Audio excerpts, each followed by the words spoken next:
I had always believed that the oldest things in the wilderness were the easiest to understand. Trees carried scars you could date by counting rings. Rivers carved valleys with patient certainty. Mountains rose and crumbled according to rules that stretched far beyond human history.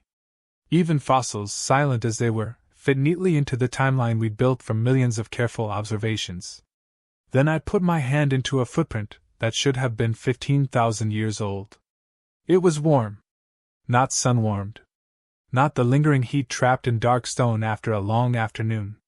This warmth pulsed against my fingertips like skin, fading only when I jerked my hand away as if I'd touched a living animal hiding beneath the earth.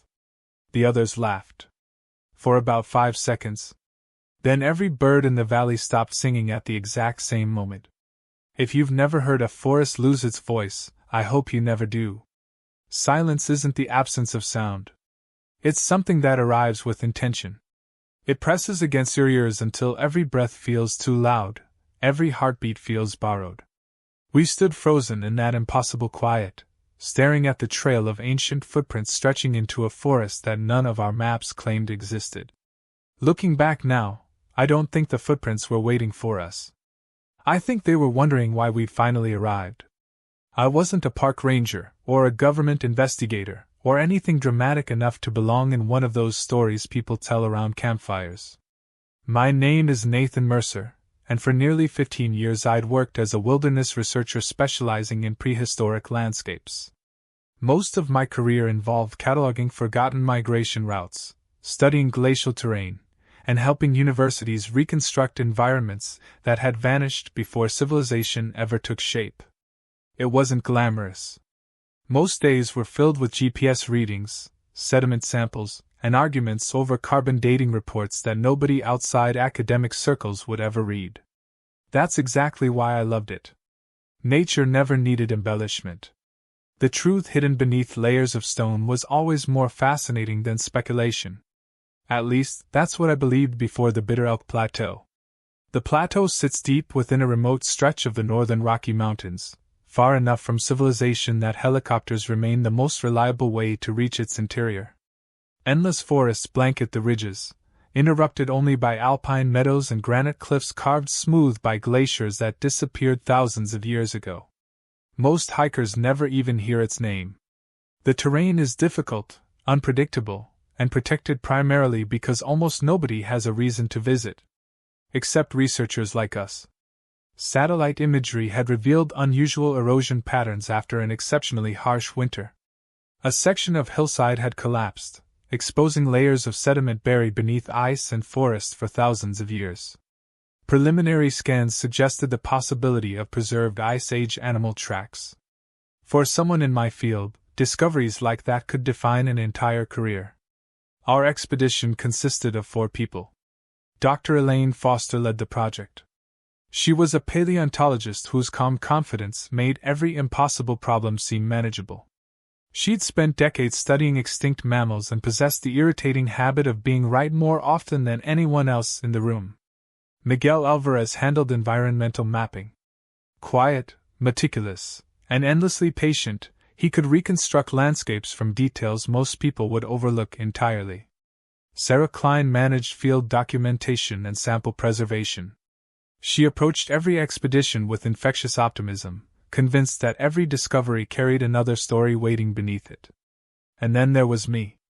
I'd always been the skeptic. Not because I enjoyed disproving people, but because extraordinary claims demanded extraordinary evidence. Every strange shadow eventually revealed itself as a fallen branch. Every mysterious sound belonged to wind or wildlife. Fear was usually just ignorance waiting for daylight. That certainty had shaped my entire career. It also made what happened next impossible to explain. The helicopter left us beside an abandoned fire observation clearing shortly after sunrise. The old tower had been dismantled years earlier, leaving only rusted anchor bolts embedded in cracked concrete. Pine saplings pushed through fractured foundations where watchmen had once scanned the horizon for smoke. Nature reclaimed everything eventually. The air smelled impossibly clean. Cold pine resin mixed with damp earth, and the distant sweetness of alpine flowers hidden somewhere beyond the tree line. For the first 2 days, everything unfolded exactly as expected. We established camp beside a glacial creek, collected baseline samples, mapped exposed rock formations, documented dozens of fossilized tracks left by ancient elk and giant ground sloths. Nothing unusual. Nothing unsettling. If someone had told me then that I would eventually abandon thousands of dollars of equipment simply to escape those woods alive, I would have laughed. The change began so gradually none of us recognized it. It started with our clocks. Sarah noticed hers first. I lost 12 minutes. Miguel smiled without looking up from his GPS receiver. You probably forgot to reset after the helicopter. I didn't. You did. She shrugged. Maybe she had. Then mine slipped backward 7 minutes. Then Elaine stopped entirely for nearly half an hour before restarting without explanation. We blamed the cold. Electronics fail in the mountains all the time. No one worried. The weather remained unusually stable. Too stable. Clouds drifted across the valley without changing shape. The breeze never shifted direction. Every morning looked almost identical to the last, as though the atmosphere itself had settled into repetition. Miguel joked that we'd accidentally discovered the world's most predictable weather system. Even then, something about the sky bothered me. The sunlight felt delayed. Not dimmer. Not weaker. Just strangely disconnected, as though dawn arrived a heartbeat after the world expected it to. It's difficult to describe without sounding ridiculous. The sensation disappeared whenever I tried focusing on it directly. On the fourth morning, we located the exposed sediment field. None of us spoke for several seconds. The landslide had peeled away centuries of forest growth, revealing a broad shelf of hardened earth stretching nearly 200 yards across the hillside. Thousands of fossilized impressions covered its surface. Ancient wolves, caribou, mammoths, smaller creatures whose identities we'd spend months debating back in the lab. It was breathtaking. Every researcher dreams of standing somewhere untouched by modern hands. This felt older than memory itself. We spent hours documenting the site. Photograph after photograph. Measurements. Depth analyses. Preservation notes. Everything proceeded with practiced efficiency until Sarah called our names. You need to see this. She stood near the edge of the exposed shelf, staring downward. At first I couldn't understand what had caught her attention. Then I saw them. Human footprints. Or something remarkably close. Bare feet. Longer than average. Deeply impressed into sediment that geological dating would later estimate at approximately 15,000 years old. They crossed directly through the ancient animal tracks without disturbing them, as though both sets of impressions had been created at exactly the same moment. Elaine frowned. That's impossible. Miguel knelt immediately, examining their edges. No signs of recent intrusion. They can't be modern. They also can't be prehistoric. Neither statement sounded less absurd than the other. I photographed every angle while Elaine began measuring stride length. Each footprint appeared astonishingly preserved. Every toe. Every arch. Even faint skin textures remained visible. I'd never seen fossilization this perfect. Not even close. Sarah pointed toward the tree line. They continue. The trail disappeared into dense forest untouched by the landslide. Fresh moss surrounded each impression beyond the exposed shelf. Except, the moss wasn't growing inside them. It stopped perfectly at every edge, as though refusing to cross an invisible boundary. Miguel reached toward the nearest print. Careful, Elaine warned. He brushed loose dirt away with 2 fingers. Then frowned. That's strange. What? It isn't as cold as it should be. I laughed softly. Dark sediment retains heat. It hasn't been in direct sunlight. I crouched beside him. The footprint looked ordinary. Ancient. Beautiful. Nothing more. To settle the discussion, I pressed my palm gently against its center. The warmth spread through my skin instantly. Steady. Gentle. Alive. Every instinct I possessed screamed for me to pull away. Instead, I kept my hand there 1 second longer, trying desperately to invent a rational explanation. Then the warmth answered. Not with movement.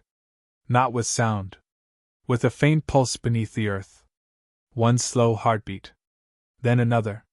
I tore my hand back. No one spoke.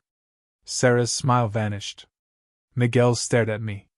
Elaine looked from my face to the footprint, and quietly asked the question none of us wanted to answer. Nathan? Before I could respond, the forest exhaled. Every bird. Every insect. Every distant rustle. Gone.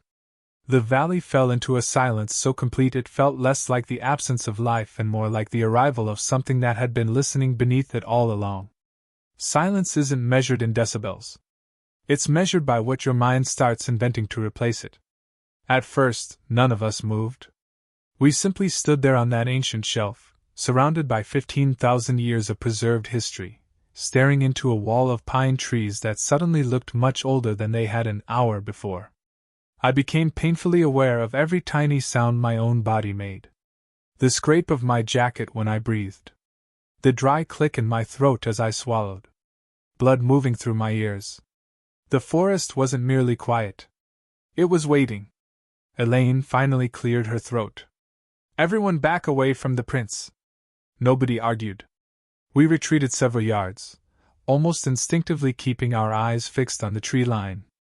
It felt childish, like four adults convincing themselves that if they stopped looking, something would step out from between the trunks. Nothing did. After nearly a minute, the familiar sounds of the wilderness returned one by one. A distant raven called. Wind stirred through the canopy. Somewhere downhill, the creek resumed its endless conversation with the rocks. The valley seemed to remember how to exist. Sarah forced a nervous laugh. Did anyone else just hear nothing? Miguel finished. She nodded. I've never experienced silence like that. Elaine remained focused on the footprints. We're researchers, she said, though it sounded more like she was reminding herself. We document unusual observations. We don't assign explanations before collecting evidence. It was exactly what she always said whenever excitement threatened objectivity. Normally it grounded the team. This time it sounded strangely hollow. We spent the next hour recording everything we could. Measurements. Thermal readings. Photographs under different lighting conditions. Three-dimensional scans. The thermal camera became our first real problem. It showed nothing. According to its display, the ancient footprints were exactly the same temperature as the surrounding sediment. Yet every one of us could feel unmistakable warmth by simply hovering a hand above them. Miguel checked the batteries. Then recalibrated the device. Then used it on Elaine's coffee mug. The camera worked perfectly. Just not on the footprints. Maybe it's surface moisture, Sarah suggested. No, I replied automatically. I know. She looked at me. You know? I know what warm stone feels like. She waited. I found myself unable to continue. Because I didn't know. Not anymore. Elaine eventually broke the silence. We followed the trail. Sarah blinked. Seriously? We document where it leads. Miguel glanced toward the forest. It disappears under heavy cover. Exactly. He hesitated. Does anyone else suddenly feel like that's a bad idea? Normally Miguel wasn't superstitious. He was the most methodical person I'd ever worked beside. Hearing uncertainty in his voice unsettled me more than the footprints themselves. Elaine noticed it too. Professional opinions only. Nobody answered immediately. Finally I sighed. I don't think it's dangerous. You don't sound convinced. I'm convinced I don't have evidence that it's dangerous. She gave me a tired smile. That's the Nathan answer. Within 15 minutes we'd packed lightweight gear and marked our route back to camp with bright orange survey ribbon tied around branches every 50 yards. A standard precaution. Simple. Reliable. At least it should have been. The footprints continued beneath towering lodgepole pines whose trunks rose like pillars into a ceiling of dark green needles. The temperature dropped almost immediately. Sunlight filtered through the canopy in pale shafts that never quite reached the forest floor. The air changed too. The scent of pine faded. In its place came something older. Cold stone. Wet moss. The faint mineral smell you notice inside deep caves where sunlight rarely reaches. No streams crossed our path. No animal trails. Nothing disturbed the thick carpet of needles except the impossible line of barefoot impressions stretching deeper into the woods. Each footprint remained perfectly preserved. Not filled with leaves. Not softened by rain. They looked as though they'd been pressed into damp earth only minutes earlier. Yet every geological clue insisted they belonged to another age entirely. Sarah stopped beside one. "Does this bother anyone else?" "What?" "The stride." I measured it with my eyes. She was right. The distance between prints remained unnaturally consistent. Exactly the same. Step after step. Hundreds of them. No hesitation. No change in pace. No adjustment for rocks or fallen logs. Whatever had made these tracks walked with impossible certainty. As though it already knew every inch of the terrain. Miguel quietly muttered, "Even people don't walk like that." Neither do animals. Living creatures adapt. They stumble. Shift weight. Avoid obstacles. These prints ignored the landscape completely. When a fallen cedar blocked the route, the tracks continued directly over it. Not around. Over. The footprints simply appeared on top of the decaying trunk before continuing on the opposite side. We examined the log closely. There were no impressions climbing it. No compression in the bark. Just perfectly formed footprints waiting on the upper surface. Sarah frowned. "Did it?" She stopped herself. None of us wanted to finish the sentence. About another mile in, we encountered something even stranger. The trees changed. Not species. Age. Massive trunks surrounded us now. Some were nearly 12 feet across, wrapped in layers of moss so thick they resembled green cliffs rather than living trees. Many should have been impossible. Forest records indicated logging had reached portions of these mountains during the late 19th century. No trees this size should still exist here. Miguel checked our coordinates. Again. Then again. His expression slowly lost confidence. "Something's wrong." Elaine looked up from her notebook. "The GPS? It says we're moving northeast." "We are." "No." He rotated the screen toward us. "It says we've been standing in exactly the same location for 23 minutes. Sarah laughed uneasily. "That's definitely broken." Miguel pulled a second receiver from his pack. Its screen displayed identical coordinates. He looked at mine. Same result. 3 separate devices. One impossible reading. According to every satellite orbiting above Earth. We hadn't taken a single step since entering the forest. Elaine frowned. "Magnetic interference? From what?" No one answered. The mountains contain no known mineral deposits capable of disrupting multiple independent systems. I looked behind us. The orange survey ribbon fluttered gently on a branch perhaps 50 yards away. Relief washed over me. "Forget the GPS." I pointed. "We've got visual markers." Everyone turned. The ribbon was gone. I frowned. No. I had just seen it. Bright orange against dark bark. Impossible to miss. We walked back roughly 50 yards. Nothing. No ribbon. No knot. Not even a broken twig where we tied it. Sarah hurried farther. Then farther still. "I can't find any of them." Miguel joined the search. Within minutes the 4 of us spread through the trees, looking for fluorescent tape we'd personally tied less than an hour earlier. Every marker had vanished. Not torn down. Not blown away. Disappeared. Elaine gathered us together. "We stopped searching." Sarah stared at her. "What if we can't find the way back?" "We can." "How?" Elaine looked toward the footprints. "We follow our own tracks." We all looked down. The forest floor behind us lay undisturbed. A flawless blanket of pine needles. No boot prints. No broken moss. No crushed ferns. Nothing. The ground showed only one trail. The ancient barefoot footprints. Our own passage had left absolutely no trace. A cold pressure settled into my stomach. For the first time since arriving in the Bitter Oak Plateau, I considered the possibility that evidence itself had stopped behaving normally. Not reality. Evidence. The difference mattered. Reality could be misunderstood. Evidence was supposed to anchor us. Without it, every conclusion became uncertain. Without it, how would we ever know what had actually happened? No one suggested turning back after that. Not because we were brave. Because none of us could honestly point to where back was anymore. We continued following the footprints, each step quieter than the last.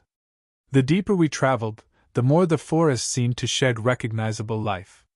Birdsong grew scarce. Insects disappeared. Even the wind no longer reached the ground. The trees stood perfectly still.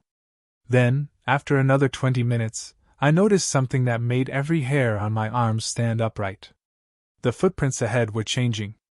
At first I thought it was an illusion caused by shifting light. But as we approached, the shape became unmistakable. The earliest prints had looked completely human. These didn't. The toes had grown subtly longer. The arch was narrower. The heels seemed almost too small to support the rest of the foot. The differences were slight. Barely noticeable. Just enough to trigger the oldest part of the human brain, that instinct that whispers something looks human. Until it doesn't. Sarah saw it too. Please tell me I'm imagining that. Nobody answered.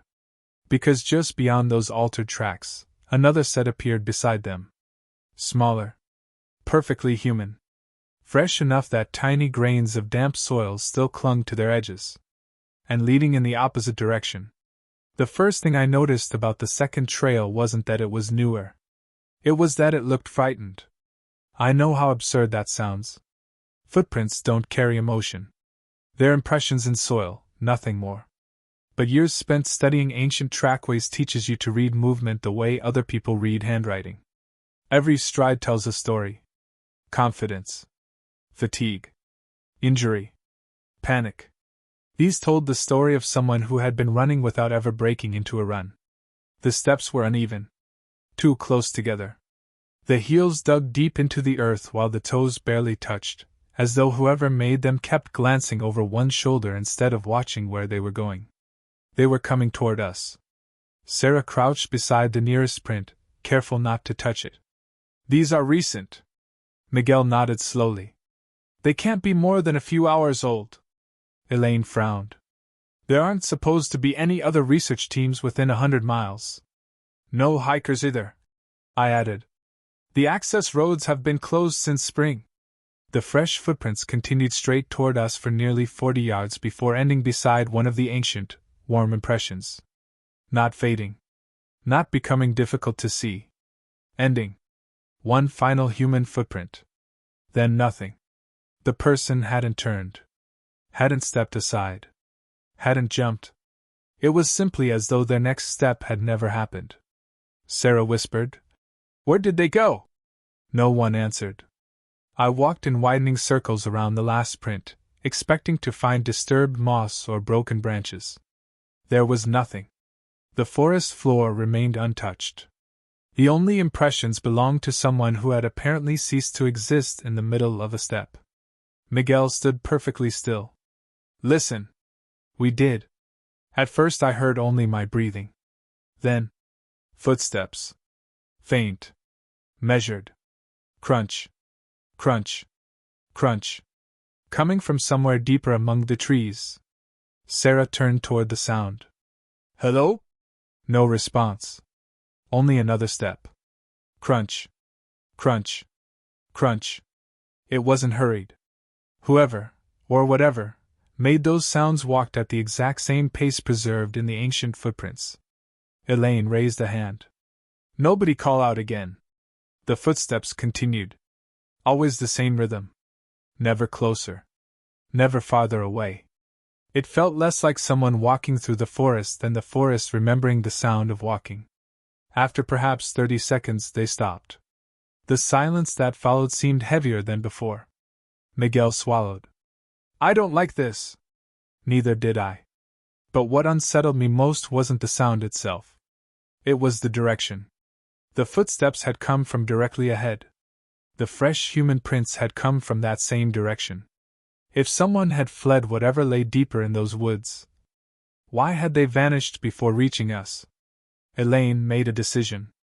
We continue another half-mile. Sarah stared at her. After that? If nothing changes, we return to camp. I almost reminded her we no longer knew where camp was. Instead, I kept walking. Sometimes professionalism isn't courage.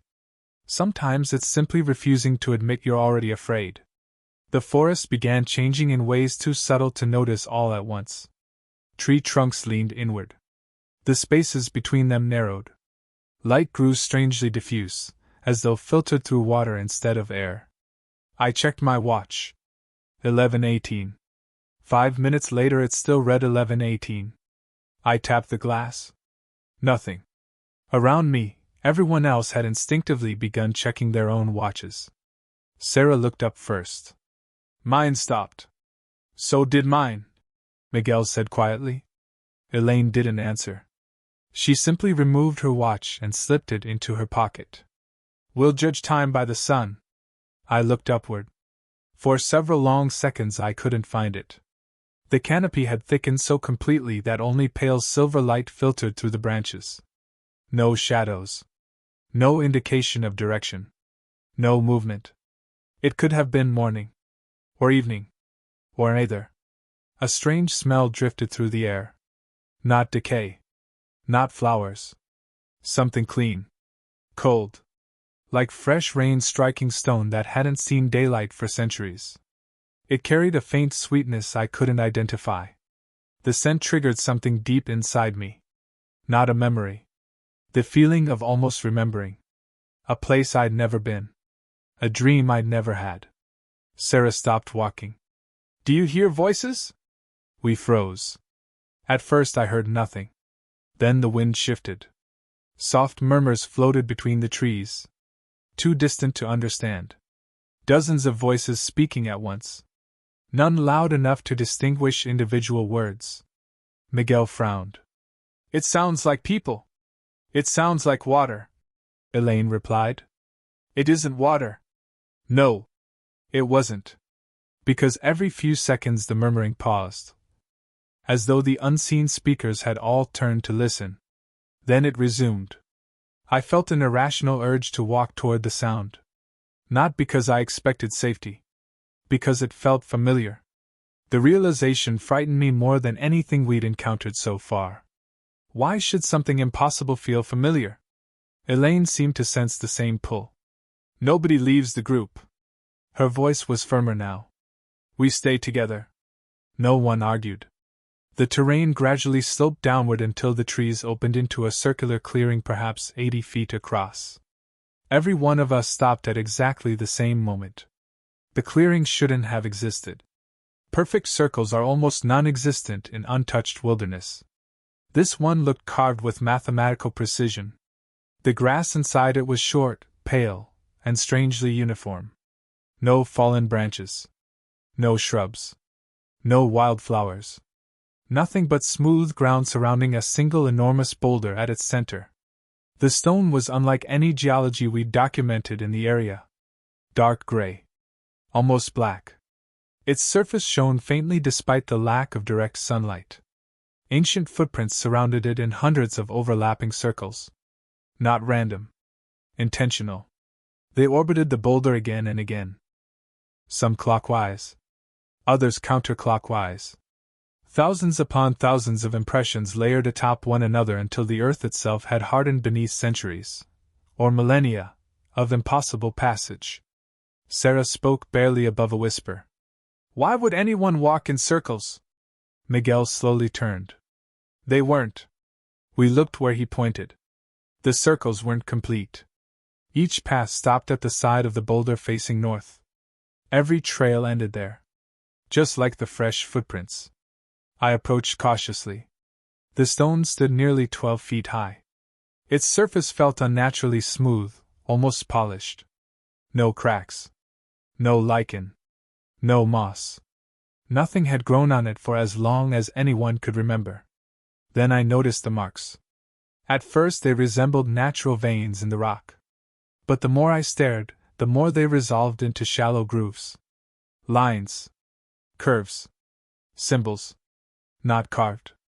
Worn. As though countless fingertips had traced the same patterns over thousands of years. Elaine unpacked her camera. It's definitely not natural. She lifted the lens.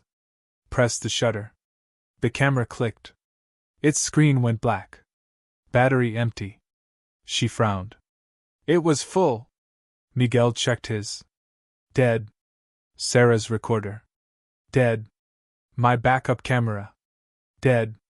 Every electronic device failed within seconds of entering the clearing. Only our flashlights remained faintly illuminated before flickering weakly. Then they, too, went dark. The forest seemed noticeably quieter. Not silent. Listening. I rested my palm against the black stone. It wasn't warm. It was body temperature. Exactly body temperature. I snatched my hand away. There, just for an instant, I could have sworn I felt another hand pressing back from the opposite side. Not forcefully. Almost gently. As if someone stood inside the stone with their own palm aligned perfectly against mine. I stumbled backward. Nathan? Elaine's voice sounded distant. I blinked. The others were staring at me. You okay? My throat tightened. I thought. Before I could finish, Sarah inhaled sharply. She was looking past us. Toward the edge of the clearing. We all turned. Standing between two ancient pines, perhaps 60 yards away, was a lone figure.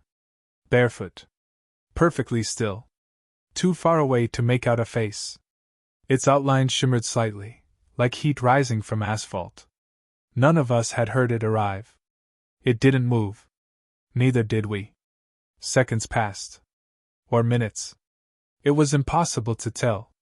Finally, the figure lifted one arm slowly. Not in greeting. Not in warning. It simply pointed toward the black boulder behind us. Then, with impossible calm, it took one step backward. Another. Another. Without turning around. It retreated into the darkness between the trees until the forest swallowed it whole. Only after it disappeared did I realize something that turned my blood to ice. The ground where it had stood was covered in thick moss. Untouched. Not a single footprint remained. None of us spoke for what felt like several minutes after the figure disappeared. Not because we were trying to process what we'd seen. Because we couldn't agree, even silently, on whether we'd actually seen it. I looked at Sarah first. Her face had drained of color. Her eyes were fixed on the space between the trees where the figure had vanished, unblinking, as though she feared that looking away might allow it to return. Miguel slowly rubbed both hands across his face. Tell me somebody got a picture. Elaine didn't answer. She simply held up the dead camera. The blank screen reflected the clearing behind us. Nothing else. I know what I saw, Sarah whispered. So do I, Miguel replied. Elaine finally looked at me. Nathan? She'd asked because I was usually the one who found the rational explanation. The one who noticed the shadow that resembled a person or the trick of perspective that transformed fallen timber into impossible shapes. I opened my mouth.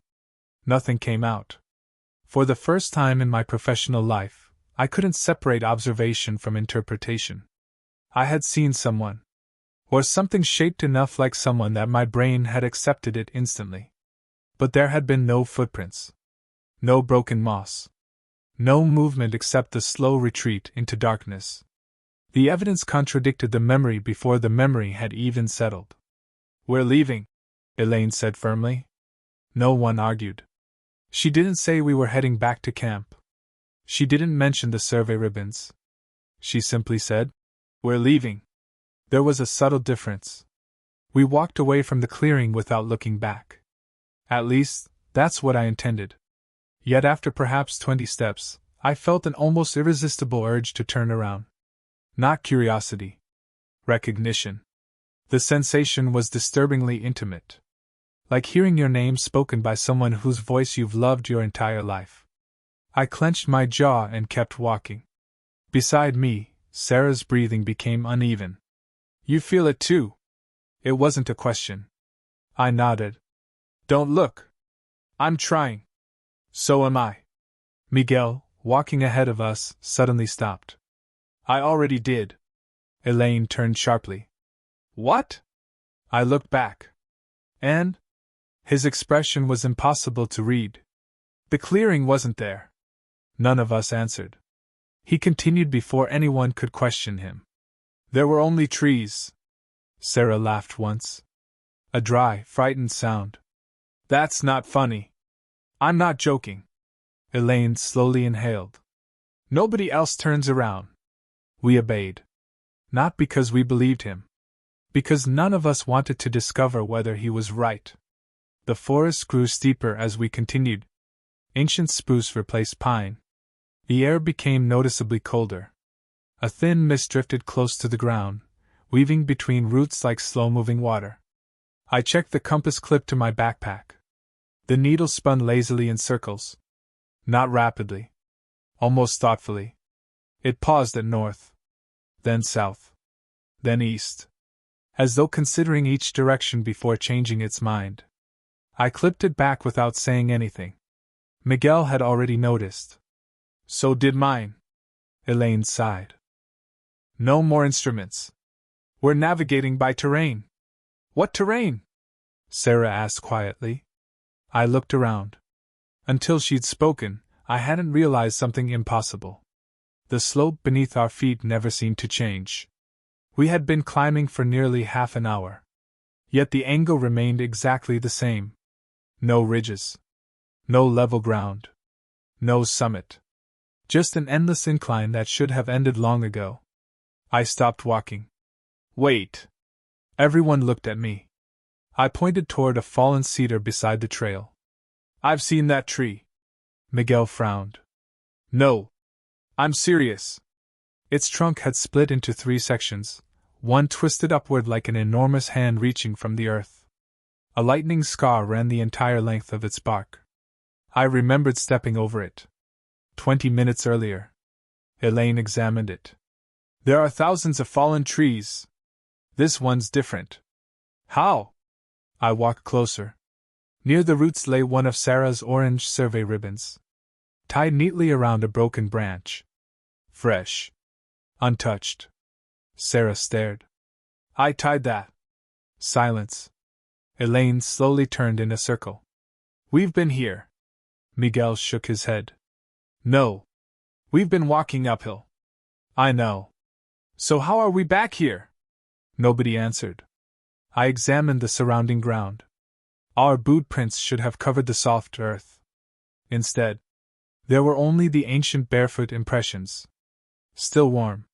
Still leading deeper into the woods. Never back. Always forward. It was as though the forest acknowledged only one journey. Sarah suddenly whispered, Do you smell smoke? I did. Faint. Wood smoke. Not wildfire. Campfire. Fresh enough that someone had to be nearby. Hope surged through me. Another expedition. Hunters. Search and rescue. Anyone. Miguel had already started following the scent. Wait, Elaine called. But he'd quickened his pace. Within moments we were moving through increasingly dense fog toward the smell. It grew stronger. Then stronger still. Until finally the trees opened around a tiny campsite. At first glance, it looked abandoned only minutes earlier. A stone fire ring. A canvas tent. Cooking equipment neatly arranged on a folding table. Sleeping bags. Water containers. Everything exactly where someone would leave it before stepping away briefly. Sarah smiled for the first time in hours. Thank God. She hurried toward the tent. Elaine grabbed her arm. Don't touch anything. We approached carefully. The fire pit contained glowing embers. Not flames. Just enough heat to suggest the fire had burned recently. I knelt beside it. The ashes were warm. Very warm. Miguel looked around. Hello? Nothing. Again. Anyone here? Only the forest answered. Or rather, it didn't. The silence returned. Not as absolute as before. Just enough to make our voices sound strangely unwelcome. Sarah noticed the mugs first. 4 enamel cups sat beside the fire. Each contained fresh coffee. Steam still rose gently into the cool air. She looked at us. There are 4. None of us moved. Elaine slowly counted. 1, 2, 3, 4. Exactly enough for a team our size. Miguel forced a laugh. That's... He couldn't finish. My eyes drifted toward the tent.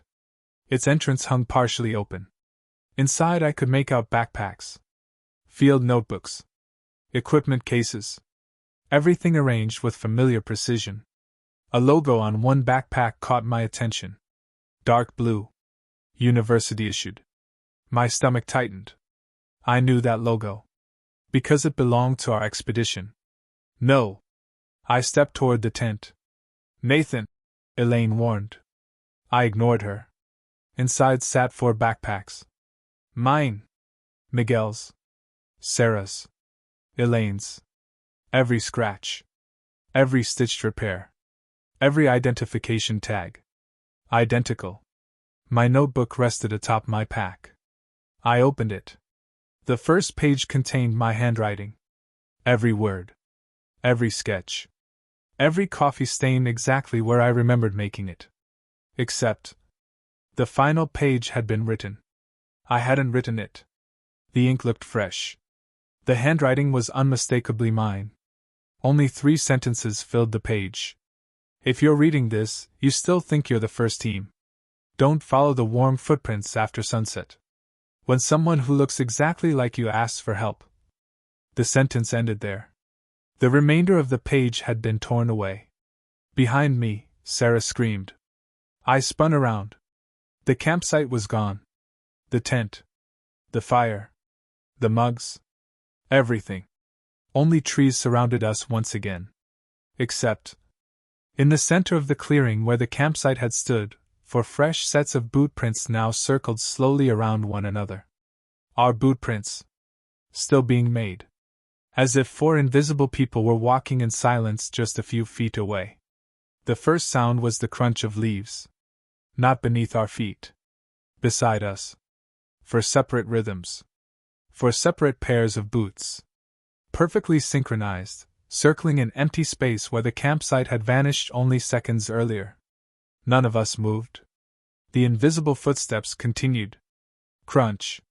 Crunch. Crunch. Crunch. Each pass pressed fresh impressions into the damp forest floor. I watched one appear less than 6 feet from where I stood. The earth compressed. Pine needles bent. Moist soil sank beneath invisible weight. No boot. No leg. No body. Only the unmistakable evidence that something was walking. Sarah's breathing became ragged. Nathan. I see it. It isn't possible. No. It isn't. The tracks continued forming one after another until they completed another slow circle. Then they stopped. The forest fell still. The 4 sets of fresh prints remained exactly where they had been made. Miguel swallowed. They're ours. I looked closer. He was right. Every tread pattern matched our boots precisely. Even the small chip missing from the heel of my left boot had been copied perfectly. It wasn't simply similar. It was identical. Elaine took one careful step backward. We leave. Nobody asked where. We simply began walking. This time no one looked for landmarks. No one checked a compass. We moved quickly through the trees, driven by the simple instinct to put distance between ourselves and whatever had just happened. For nearly 20 minutes, nothing unusual occurred. No voices. No impossible footprints. No figures between the trees. The normal sounds of the forest gradually returned. Wind whispered through branches. A squirrel darted across a fallen log. Somewhere overhead, a hawk cried once before disappearing into the canopy. It was almost enough to convince me we'd escaped the worst of it. Almost. Then Sarah stopped so suddenly that Miguel walked straight into her. What? She pointed ahead. Between two enormous spruce trees stood a weathered wooden sign. Its edges were gray with age. One side had collapsed into moss. The lettering had nearly vanished. I brushed away decades of dirt. The carved words slowly emerged. Bitter Elk Paleontological Survey. Below that, Field Camp, 0.5 miles. My heart skipped. That's us. Miguel frowned. No. It has to be. Elaine examined the wood. The grain had split deeply from years of weather. Lichen covered nearly half the surface. The metal bolts securing it had rusted almost completely through. This sign is old. How old? She ran her fingers across the cracked timber. Not months. Years. Maybe decades. Sarah stared at the faded lettering. But this survey only began last week. Nobody responded. Because the sign clearly hadn't. We followed it anyway. Half a mile, it claimed. If it led anywhere, perhaps we'd finally find an explanation. The trail beyond the sign was narrow but unmistakable. Unlike everything else we'd encountered, this path showed signs of repeated human use. Old axe marks scarred several trees. Stone drainage channels lined muddy sections. Someone had built this trail. Long ago. The farther we walked, the older everything became. Wooden bridges had collapsed into streams. Rotting fence posts leaned beneath vines. Rusted metal trail markers emerged from moss like forgotten gravestones. I noticed something unsettling. Nothing here looked abandoned in a hurry. It looked finished. As though people had simply reached the end of whatever they were doing and quietly left. After another 10 minutes, the trees opened. Ahead stood a cluster of buildings. Or what remained of them. Cabins. Storage sheds. A small laboratory. Every structure had partially collapsed beneath decades of snow and weather. Roofs caved inward. Windows shattered. Nature had begun reclaiming everything. Sarah whispered, "This place," Miguel finished her sentence, "has been empty for years." The laboratory still displayed the university emblem above its entrance. The same emblem on our equipment. Except the design was older. Slightly different. A version retired nearly 30 years earlier. Elaine stared at it. "I've only seen that logo in archived photographs." A cold feeling settled in my stomach. How could an abandoned research station belong to an expedition that officially didn't exist until last week? The front door hung crooked on broken hinges. Inside, dust coated every surface. Shelves had collapsed. Glass beakers lay shattered across cracked tile floors. Sunlight filtered through holes in the roof, illuminating countless drifting particles. It felt less like entering a building than stepping inside forgotten time. Miguel found the office first. "Over here." Metal filing cabinets lined one wall. Most drawers refused to open.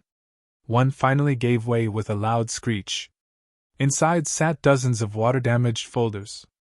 Research notes. Maps. Photographs. Elaine carefully lifted the top file. The cover read, "Bitter Elk Expedition. Project start date. May 14, 1996. Sarah blinked. "That's impossible. This entire project was approved 6 months ago." Elaine slowly opened the folder. The paper inside had yellowed with age. Many pages were ruined. But enough remained readable. Field observations. Sediment analysis. Thermal anomalies. Repeated references to warm fossil impressions. No one spoke. Another report described loss of directional certainty. Another. Chronological inconsistencies among team members. Another. Auditory phenomena resembling distant conversations. Every strange event we'd experienced had already been documented. 30 years earlier. Miguel looked up. "They found the footprints." Elaine nodded silently. "They followed them." I turned another page. Near the bottom appeared a handwritten warning. "Do not continue beyond marker 7. The remaining text had been smeared by water. Sarah searched another folder. I found personnel records. She began reading names aloud. Then stopped. Her face went pale. What? She handed the folder to Elaine without speaking. Elaine read the first page. Then looked at me. Nathan. What? She turned the folder around. One of the expedition photographs stared back at me. 4 researchers stood beside an exposed fossil bed. The image was faded. Damaged. Faces difficult to distinguish. Except one. Mine. Not similar. Mine. Same scar above my eyebrow. Same crooked nose from a college climbing accident. Same smile I'd seen every morning in the bathroom mirror. Except the clothing belonged to another decade. The date beneath the photograph read, June 3, 1996. Sarah backed away. No. Miguel shook his head violently. No. Elaine kept staring at the picture. You weren't even out of high school. I know. My voice barely worked. I've never been here. You couldn't have. I know. Yet there I was. Standing among people I'd never met. Smiling at a camera 30 years before I'd first heard the name Bitter Elk Plateau. A loud bang echoed somewhere deeper inside the station. Everyone jumped. Another. Then another. Someone was knocking. 3 slow knocks. From inside the building. Not the front door. Below us. Miguel looked toward the floor. There's a basement. Another 3 knocks. Deliberate. Patient. Sarah whispered. Please tell me we're not going down there. No one answered. Then a voice floated upward through the floorboards. Weak. Hoarse. Almost impossible to hear. Help. Silence. Then again. Please. I froze. Every muscle in my body locked. Because I recognized the voice. It was mine. Exactly mine. Older. Exhausted. But unmistakably my own. Another pause. Then, from somewhere beneath the abandoned laboratory, my own voice spoke one final sentence. Don't let him answer when you hear yourself calling. My name echoed through the floorboards. Not shouted. Not panicked. Spoken the way someone might call to a friend from the next room. Nathan. The sound crawled beneath my skin. There are certain things your brain recognizes before you consciously process them. A parent's voice. A lifelong friend's laugh. Your own voice played back through headphones. This was mine. Every inflection. Every pause between syllables. Except it carried something I had never heard in myself before. Resignation. Not fear. Not desperation. The voice below us sounded like someone who had already accepted that no rescue was coming. Sarah grabbed my sleeve. Don't. I wasn't going to. You leaned toward it. I looked down. She was right. Without realizing it, I'd taken 2 slow steps toward the hallway leading deeper into the laboratory. I had no memory of moving. Elaine noticed too. We stayed together. 3 more knocks. Then silence. Miguel found the basement door behind a collapsed shelving unit. Heavy steel. Half buried beneath debris. A thick chain still wrapped around the handle. The padlock had rusted away decades earlier, leaving the chain hanging loosely as though whoever secured it had never expected anyone to open it again. Someone had painted words across the metal in thick black letters. Most had peeled away. Only fragments remained. Not. Listen. Yourself. The remaining paint had blistered into unreadable streaks. Sarah refused to get closer. I don't care what's down there. Neither do I, Elaine replied. But if this station recorded what happened, the answers may be inside. No. The answers may be the reason this place was abandoned. Nobody argued with that. For nearly a minute we simply stood in front of the chained door. Then the smell reached us. Coffee. Fresh coffee. The same smell from the vanished campsite. Warm. Comforting. Completely impossible. It drifted from beneath the basement door. Miguel looked at me. You smell it too? I nodded. So does everyone else? Sarah answered first. Yes. The scent grew stronger. Not overpowering. Inviting. It carried with it another feeling. Home. Not my house. Not any place I could name. Just the overwhelming certainty that if I opened that door, everything confusing about the last few hours would finally make sense. I reached toward the chain. Elaine caught my wrist. Nathan. You don't want to. I know. But I do. She held my gaze. So do I. The admission frightened me more than anything else she'd said all day. Elaine Foster didn't believe in instincts. She believed in evidence. Yet here she was, fighting the urge to open a basement she already suspected should never be disturbed. Miguel suddenly spoke. Back away. We looked at him. He wasn't watching the door. He was staring at the dusty floor. Fresh footprints were appearing. Not ours. Bare feet. One after another. They emerged from beneath the basement door and continued into the hallway, pressing into 30 years of undisturbed dust. The impressions formed slowly, as though invisible feet walked at a measured pace. Step. Another. Another. The trail passed directly between us. No sound accompanied it. Only the impossible sight of dust compressing beneath unseen weight. The footprints continued toward the broken front entrance. Then stopped. The dust settled. Silence returned. Sarah whispered, "It left." Miguel shook his head. "No." He pointed. The footprints faced the doorway. As though whatever had made them was now standing just outside. Watching. Nobody wanted to look. I looked anyway. The doorway framed only trees. Empty. Motionless. Then something changed. Not outside. Inside. The light. Sunlight had been streaming through the broken roof all afternoon. Now it had shifted. Golden. Low. Long shadows stretched across the floor. Sarah checked her watch instinctively before remembering it had stopped. "It can't be evening." Elaine looked through the shattered window. "It isn't." Outside, the sun still hung high above the trees. Bright. White. No sign of sunset. Yet inside the laboratory, every beam of light had become the warm amber of late dusk. The building obeyed a different hour. I felt suddenly exhausted. Not physically. The kind of exhaustion that follows staying awake for days. Miguel rubbed his eyes. "You okay?" "I don't remember this morning." We all looked at him. "What?" "I remember flying here. I remember setting up camp. I remember the footprint." He frowned. "But I don't remember waking up today." The words settled over us like frost. I searched my own memory. The helicopter. Breakfast. Coffee. Packing equipment. Simple. Ordinary. Except there was no breakfast. No memory of leaving my sleeping bag. No memory of opening the tent. The day simply started.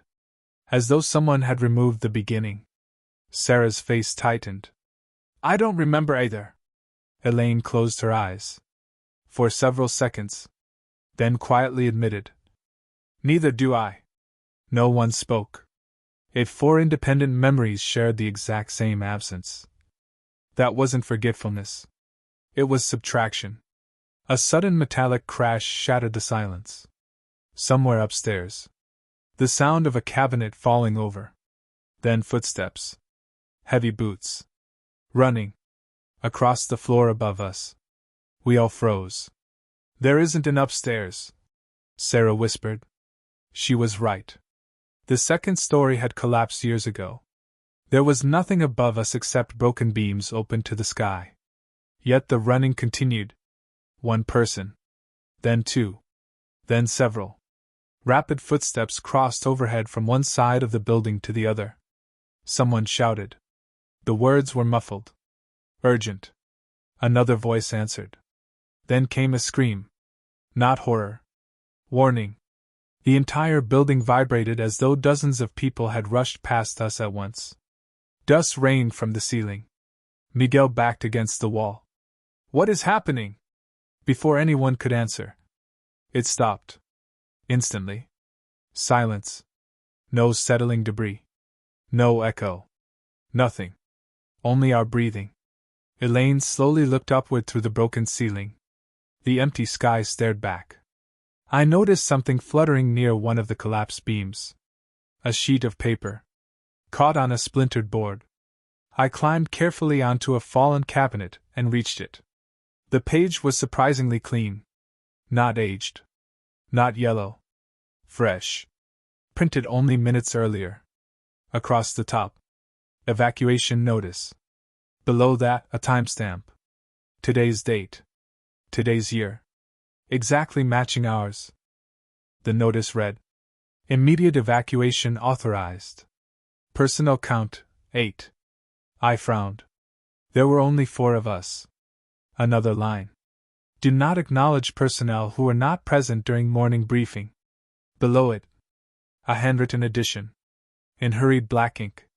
If you can't remember the morning briefing, either version of you attended it. A chill raced through me.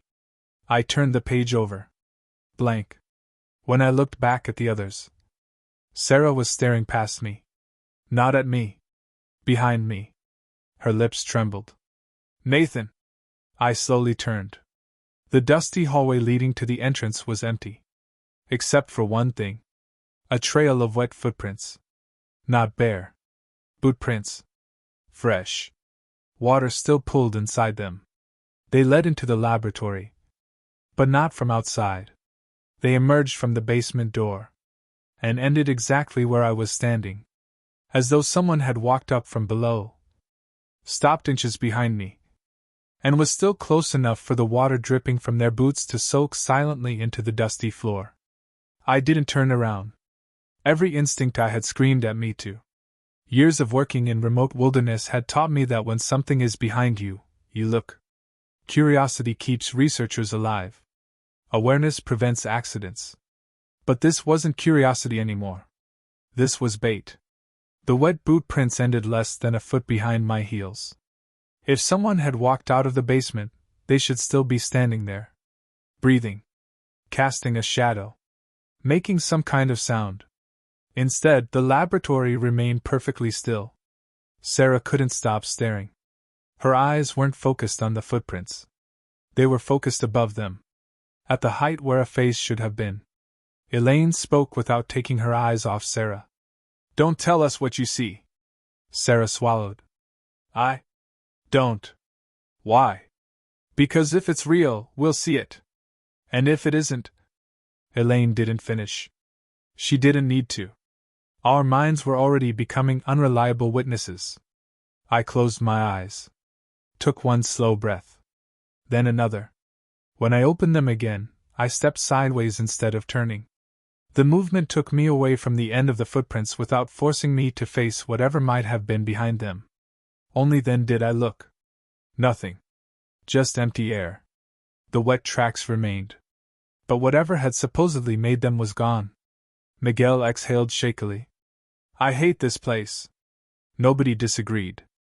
Elaine took the evacuation notice from my hand and folded it carefully into her notebook. If this document is real, there were 8 people here. There are 4 now, I said. She looked at me. Are there? The question hung unanswered. We left the laboratory immediately. Not because we had found answers. Because every minute inside seemed to erase another piece of certainty. Outside, the air felt different. Cooler. The abandoned camp sat beneath a gray sky that I didn't remember changing. Clouds stretched from horizon to horizon in long parallel bands. None of them moved. Even the trees seemed reluctant to sway. I checked the cabins one by one. Most had collapsed. Rotting bunk frames. Broken lanterns. Rusted cookware. Nothing unexpected. Then I opened the final cabin. The smell hit first. Cedar. Old paper. And coffee. Fresh coffee. The room looked occupied. A lantern burned softly on the table. Steam rose from a ceramic mug. A jacket hung beside the door. It looked exactly like mine. Nathan! Elaine's voice sharpened. Don't go in. Too late. I'd already crossed the threshold. The cabin felt warm. Not physically. Emotionally. The strange homesickness returned.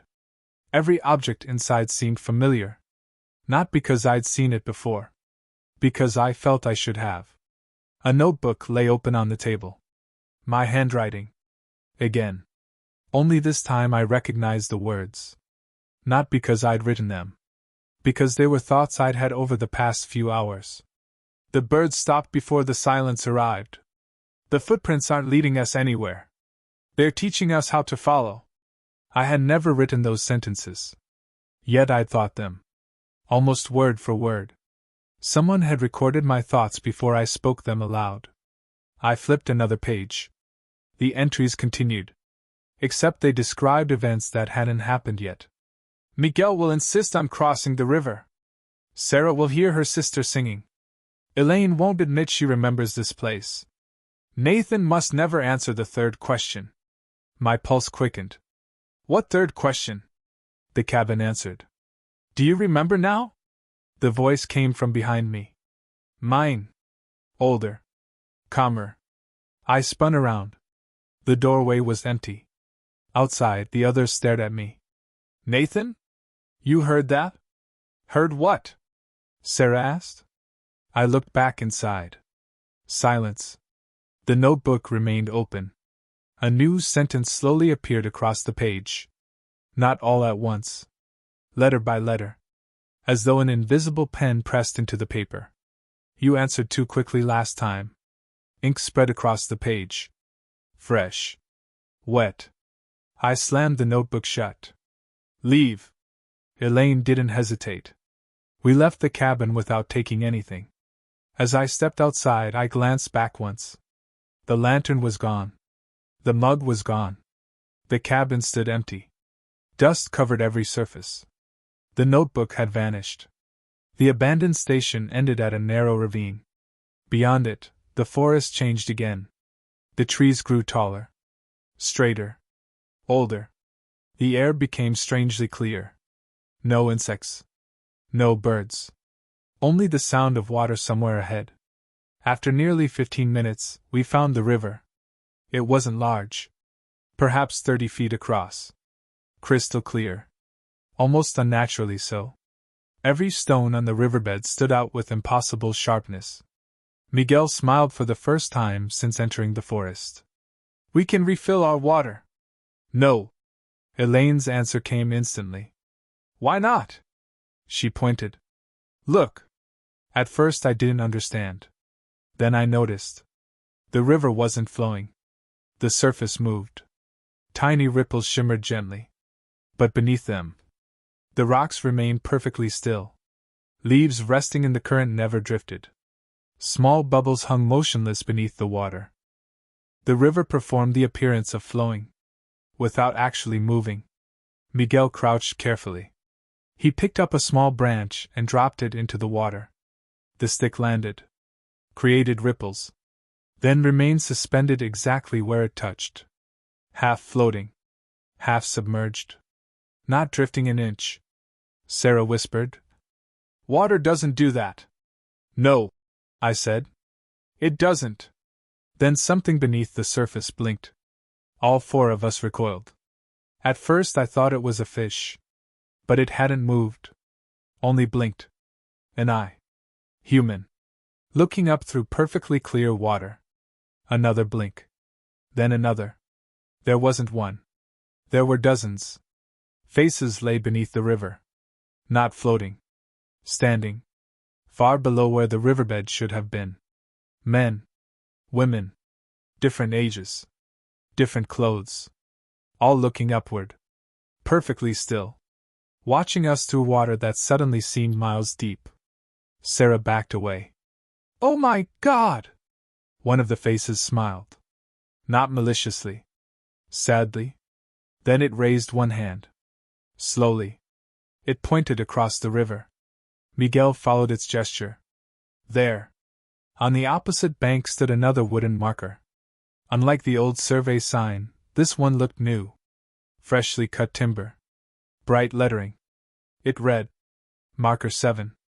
Beneath it, a second message had been carved with much less care. The letters looked frantic, as though someone had hacked them into the wood with shaking hands. If you still have 4 people, don't cross. We stared at the warning. Sarah looked from the sign to our group. There are 4. Miguel counted instinctively. 1, 2, 3, 4. His voice trailed off. Elaine frowned. What? Miguel looked confused. What? I counted 5. Silence. I know there are 4. He laughed nervously. But for a second, his face slowly lost all color. Who was I counting? Miguel's question lingered in the air long after he'd spoken it. No one answered. Not because we couldn't. Because each of us had instinctively begun counting. Me. Elaine. Sarah. Miguel. 4. I counted again. Still 4. Yet somewhere beneath that certainty, another number refused to disappear. 5. It wasn't a visual mistake. I didn't see another person standing among us. I simply felt the presence of a 5th place in the group. Like setting a dinner table and realizing one chair has been occupied for so long that removing it feels wrong. Sarah rubbed her temples. I don't like this. Elaine nodded. We're leaving the river. Nobody argued. The faces beneath the water never moved as we backed away. They simply watched. Their eyes followed us until the trees blocked the river from view. Even then, I couldn't shake the feeling that they were relieved. Not disappointed. Relieved. As though we'd avoided something they no longer could. The forest beyond the river grew strangely familiar. Not because we'd been there before. Because every turn triggered fragments of memory that couldn't possibly belong to me. A fallen cedar. I knew there would be a hollow beneath its roots before I reached it. There was. A split granite boulder. I knew its far side would be covered in white moss. It was. I stopped walking. Elaine noticed. What? I know this place. You've said you've never been here. I haven't. Then how? I don't know. The answer frustrated me. Every landmark arrived seconds after I remembered it. Never before. Never late. Always just enough to make me question whether I was predicting the forest. Or remembering it. Sarah suddenly froze. Did you hear that? We listened. At first. Nothing. Then faint singing. A woman's voice. Soft. Gentle. Carried through the trees. Sarah's eyes filled instantly. Mom? Elaine grabbed her arm. No. That's her. No. My mother used to sing. I know. Sarah turned. You don't know. The singing grew louder. It wasn't eerie. Quite the opposite. It sounded comforting. Warm. Like childhood. Like safety. Sarah took one step toward it. Then another. I caught her backpack before she reached the trees. She struggled. Let me go. Sarah. She needs me. No. She's scared.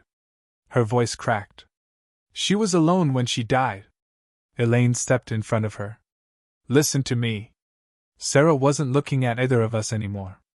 She was staring into the woods with the expression of someone seeing a loved one after years apart. Tears streamed down her face. Mom! The singing stopped. Instantly. The silence that followed was somehow crueler. Sarah blinked. The spell broke. She looked around as though waking from anesthesia. What? She slowly realized we were holding her. What happened? You started walking. Toward what? Nobody answered. Because whatever she'd heard, the rest of us hadn't. We made camp before darkness. Or what we believed was darkness. Time had become impossible to judge. The sky remained gray. Neither bright nor dim. Just suspended. Elaine insisted we stay together. No separate tents. No night watch. No wandering. The fire burned reluctantly. Its flames leaned in one direction despite the complete absence of wind. Miguel sat quietly sharpening a pocket knife. Not because it would help. Because repetitive motion kept his thoughts anchored. Sarah stared into the fire. She hadn't spoken in nearly an hour. I examined our supplies. Food. Water. Medical kit. Everything appeared untouched. Too untouched. I frowned. Elaine noticed. What? My notebook. What about it? I opened it. Every page was blank. My field notes. The maps. The thermal readings. The footprint sketches. Gone. Not torn out. Not erased. Blank. Miguel checked his. Blank. Sarah's camera. Every photograph gone. Memory card empty. Elaine slowly unfolded the evacuation notice we'd found in the laboratory. It had become a blank sheet of white paper. Only one thing remained. A single handwritten sentence. Memory is heavier than paper. Elaine stared at it for a long time. Then folded it away. No one slept. Or perhaps we all did. I honestly can't tell. Because sometime later, I opened my eyes. The fire still burned. The others sat exactly where they'd been. None of them had moved. Yet something had changed. There were 5 shadows surrounding the fire. Not 4. 5. The extra shadow sat between Miguel and Sarah. Long. Human. Perfectly still. I looked up. No one occupied that space. Only empty ground. I looked back at the fire. The 5th shadow remained. It even shifted slightly as the flames flickered. Sarah noticed it next. Her breathing stopped. Elaine slowly turned toward the empty place. Nobody spoke. The shadow moved first. It stood. No body rose with it. Only the darkness itself. It stretched unnaturally tall before taking one slow step away from the fire. The shadow detached from every source of light, walked toward the trees, and disappeared into the forest. The remaining 4 shadows stayed exactly where they belong. Miguel whispered. Did that just happen? No one answered. Because denying it felt somehow more frightening than accepting it. Morning, if it was morning, arrived without sunrise. The gray sky simply became lighter. We packed silently. No one mentioned the shadow. No one wanted to test whether we'd all witnessed the same thing. Around midday we found the footprints again. The ancient trail emerged from beneath layers of moss as though it had been waiting for us. Still warm. Still perfect. Still impossible. But something had changed. The footprints no longer traveled in a single line. They divided. One trail continued deeper into the wilderness. The other curved toward a narrow valley surrounded by towering stone cliffs. Between the 2 paths stood another marker. Unlike every previous sign, this one wasn't made of wood. It had been carved directly into solid granite. The letters were ancient. Weathered almost beyond recognition. Elaine carefully brushed away lichen. The inscription slowly became readable. Every memory enters here. Below it, someone much more recently had carved another message with a steel climbing piton. The grooves were rough. Desperate. Fresh enough that fragments of stone still rested beneath them. The message consisted of only one sentence. Only one version of each person is allowed to leave. No one breathed. Sarah looked at each of us. What does that mean? Miguel answered before anyone else could. His voice barely rose above a whisper. It means the forest isn't trying to kill us. I looked at him. He met my eyes. It's trying to decide which of us belongs. As those words settled over us, a sound drifted through the valley. Footsteps. Not 1 pair. Not 4. Hundreds. All walking in perfect rhythm. Somewhere beyond the cliffs. Coming closer. And mixed among them, I heard my own voice. Not calling for help this time. Laughing. The laughter echoed through the valley with a familiarity that made my stomach tighten. It wasn't cruel. It wasn't manic. It was my laugh on an ordinary afternoon, the laugh I'd used after bad jokes, successful fieldwork, long days in the wilderness with people I trusted. It sounded happy. Far happier than I had felt since setting foot on the Bitter Elk Plateau. That was what terrified me. Because whatever was laughing beyond the cliffs didn't sound trapped. It sounded like it belonged there.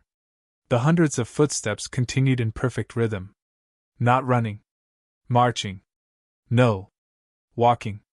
Steady. Patient. As if an unseen crowd had all agreed upon the exact same pace. Elaine motioned for us to move away from the stone marker. Into the trees. We slipped behind a stand of ancient firs overlooking the narrow valley. From there we finally saw them. At first I thought the movement belonged to shifting fog. Then the shapes became clearer. People. Hundreds of them. They walked through the valley floor in silent lines. Men. Women. Children. Different clothes. Different decades. Some wore hiking gear that looked brand new. Others wore wool jackets decades out of fashion. Some carried walking sticks. Others held notebooks, cameras, lanterns, climbing ropes. No one spoke. No one looked at anyone else. They simply followed the warm footprints winding between the cliffs. Like pilgrims following a path older than memory itself. Sarah whispered. "Who are they?" No one answered.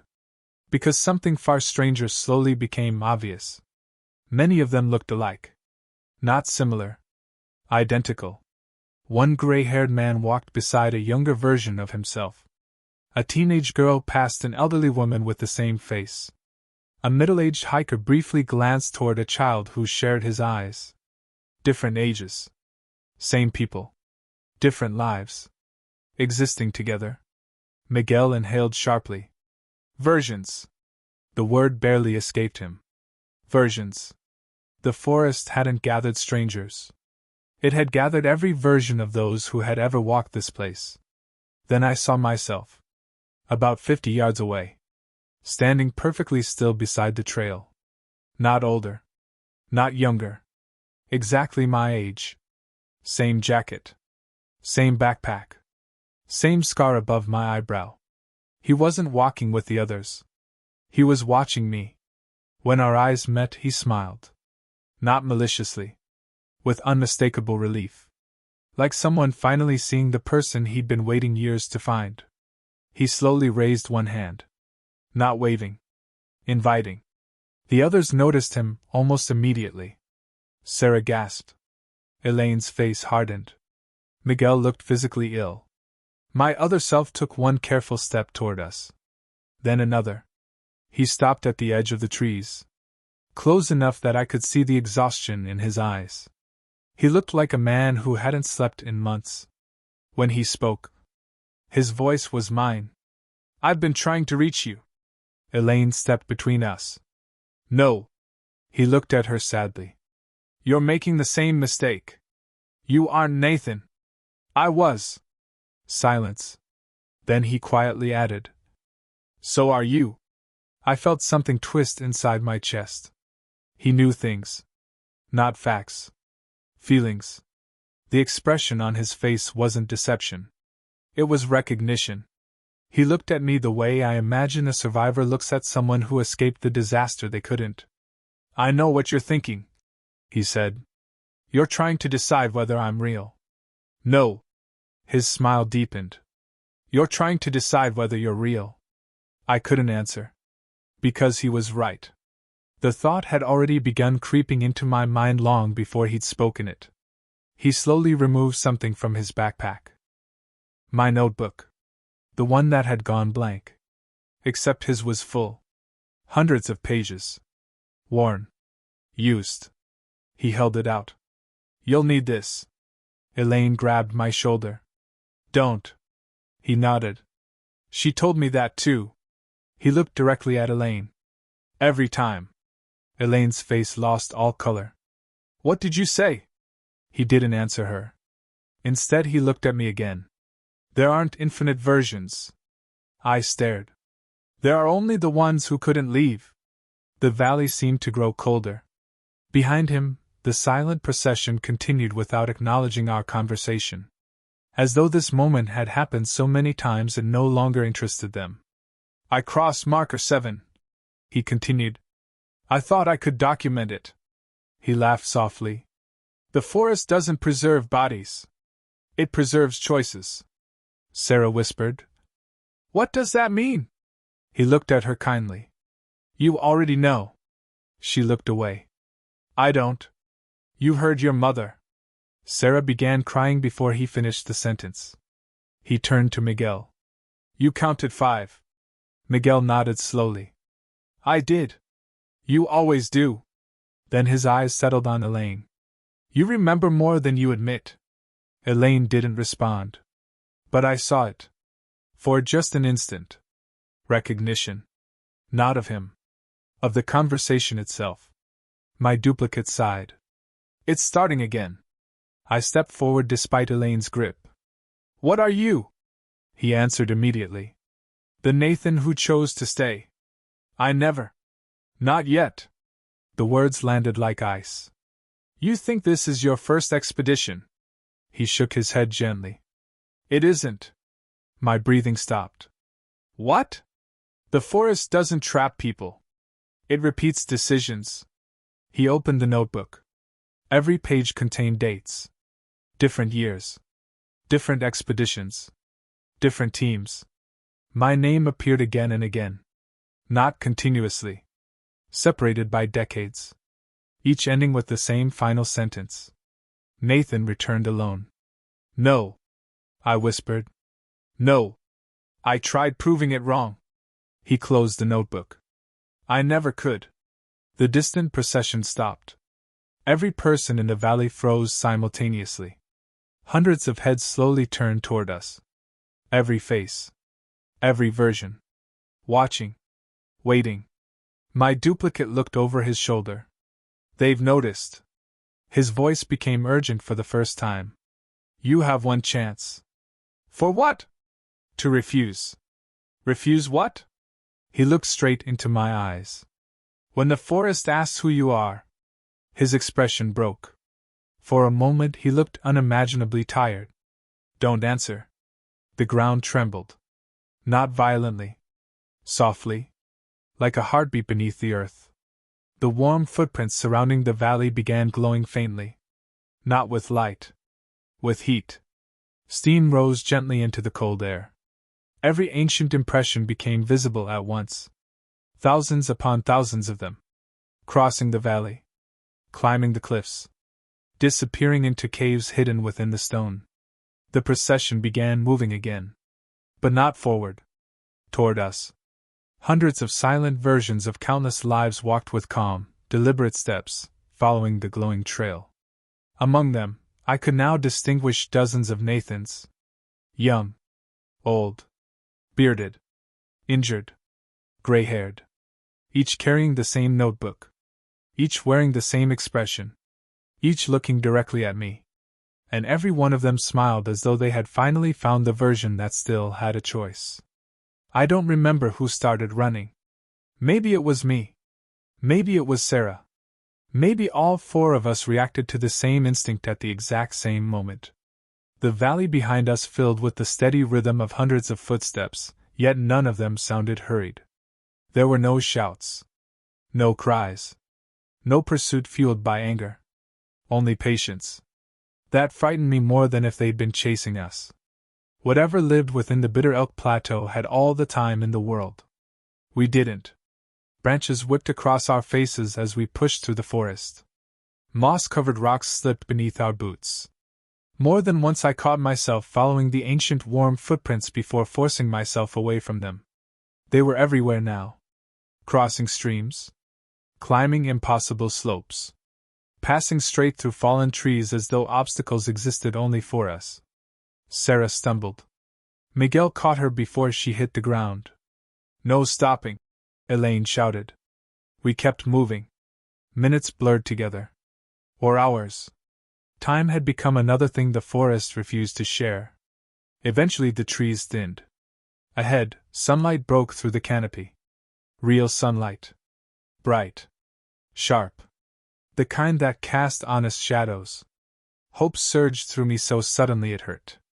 The clearing! The old helicopter landing zone. The rusted anchor bolts. The cracked concrete pad. If we reached it. I stopped so abruptly that Miguel nearly collided with me. The clearing was there. Exactly as we'd left it. Except. 4 helicopters sat on the landing zone. Identical. Same model. Same markings. Each with its rotors perfectly still. Each weathered differently. One looked almost new. Another was rusted beyond repair. A third had vines growing through the cockpit windows. The fourth had been reduced to little more than a skeletal frame of corroded metal. 4 arrivals. 4 ages. 1 destination. Sarah whispered. Which one is ours? No one knew. Elaine approached the newest helicopter cautiously. The registration number matched the one that had flown us in. Miguel reached for the cabin door. It swung open. Inside. The seats were empty. But our equipment remained exactly where we'd left it. Headsets. Coolers. Sample containers. Everything. Except one thing. There were only 3 backpacks. Mine. Sarah's. Miguel's. Elaine's was missing. We looked at her. She didn't seem surprised. Instead, she quietly closed the cabin door. I remember. The words barely rose above a whisper. Sarah stared. What? Elaine looked toward the forest. Not at us. I've been here before. Silence. Not physically. She swallowed. I remembered pieces every time I came close to the black stone. I felt my pulse quicken. You said this was your first survey. It was. And it wasn't. She finally turned to face us. Tears filled her eyes. I didn't understand why this place felt familiar. She gave a hollow laugh. I do now. Miguel shook his head. Elaine. I've spent 30 years studying sites where people vanished. She looked back toward the trees. I never realized I was studying the same place. The forest behind her had become completely still. No birds. No wind. Only silence. Then a voice drifted from between the trees. Not mine. Not Sarah's. Not Miguel's. Elaine's. Come back. She closed her eyes. They found me. Sarah grabbed her hand. We're leaving. Elaine smiled sadly. I don't think I can. You have to. No. She looked at each of us. I think. She hesitated. I already did. The statement made no sense. Until I noticed the ground. There were only 3 sets of fresh boot prints leading from the forest to the helicopter. Not 4. I stared. No. I looked behind us. 3. Only 3. Sarah. Miguel. Mine. Elaine stood beside us. Yet the earth refused to acknowledge her. She saw where I was looking. So. She nodded slowly. That's why. Miguel backed away. No. She smiled gently. It's okay. It isn't. It has to be. The voice from the forest called again. Elaine. This time dozens of Elaines answered. Different ages. Different tones. All speaking at once. She looked toward the trees with an expression I can only describe as recognition. Not surrender. Recognition. I've been trying to leave. She whispered. For a very long time. Sarah began crying. Elaine hugged her tightly. Then Miguel. Finally me. She leaned close enough that only I could hear her. The footprints aren't warm. I frowned. What? They're remembering. Before I could ask what she meant, she stepped backward. Toward the forest. Sarah screamed. Miguel lunged. Neither reached her. The moment Elaine crossed the first ancient footprint, the air shimmered. Not dramatically. Almost gently. Like heat above summer pavement. For one impossible instant, I saw dozens of Elaines occupying the same space. Young. Old. Hopeful. Broken. Walking together. Then the shimmer faded. The forest was empty. She was gone. No sound. No flash. Only silence. I don't remember the helicopter taking off. I remember fastening my harness. I remember the rotors beginning to spin. Then I remember looking down through the window as the Bitter Elk Plateau disappeared beneath clouds. The forest looked ordinary, peaceful, untouched, as though nothing extraordinary had ever existed there. Search teams returned the following week. They found no abandoned research station, no black stone, no circular clearing, no ancient footprint trail, not even our campsite. Only untouched wilderness. Officially, Dr. Elaine Foster disappeared during a geological survey after becoming separated from her team. That was the entire report. No mention of impossible footprints. No mention of warm stone. No mention of the valley. Miguel left field research within 6 months. He teaches environmental mapping now. He refuses to discuss the Bitter Elk Plateau. Sarah completed her doctorate. She never returned to remote wilderness. Sometimes she sends me postcards from crowded cities. She says she sleeps better when she can hear people. As for me, I still work in wilderness research. At least I try to. But every expedition has become different. Sometimes I discover footprints that vanish when anyone else looks. Sometimes I find pages in my notebook written in handwriting that won't exist until tomorrow. And every so often, when I'm alone in a silent forest, I catch the faint smell of fresh coffee where no one has been for miles. I never follow it. People often ask why I left prehistoric fieldwork. I tell them the truth. Not all fossils belong to the past. Some belong to decisions. Some landscapes don't preserve bones. They preserve every version of the people who couldn't let go of a single choice. For months after Bitter Elk, I couldn't stop thinking about the warmth beneath my hand when I touched that first footprint. I believed something alive had been hidden beneath the earth. I was wrong. The warmth wasn't coming from below. It was coming from every life that had ever stepped into that place believing they could understand it. The plateau wasn't feeding on explorers. It wasn't hunting researchers. It wasn't collecting souls. It was preserving possibilities. Every fear. Every regret. Every path not taken. Every answer spoken too quickly. Every silence that should have been kept. Perhaps that is why those ancient footprints were still warm after 15,000 years. Because memory doesn't measure time the way we do. As long as someone somewhere wonders what might have happened if they'd made a different choice, the path remains open.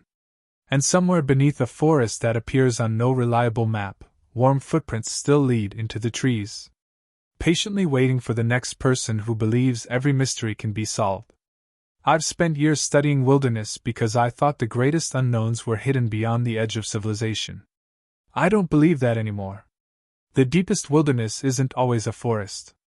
Sometimes it's the part of ourselves that refuses to stop asking, what if? And if darkness has taught me anything, it's this. The greatest horror is rarely what waits unseen among the trees. It's realizing that, given enough chances, enough fear, and enough regret, the stranger patiently waiting in the wilderness might one day become the version of yourself who never found the way home.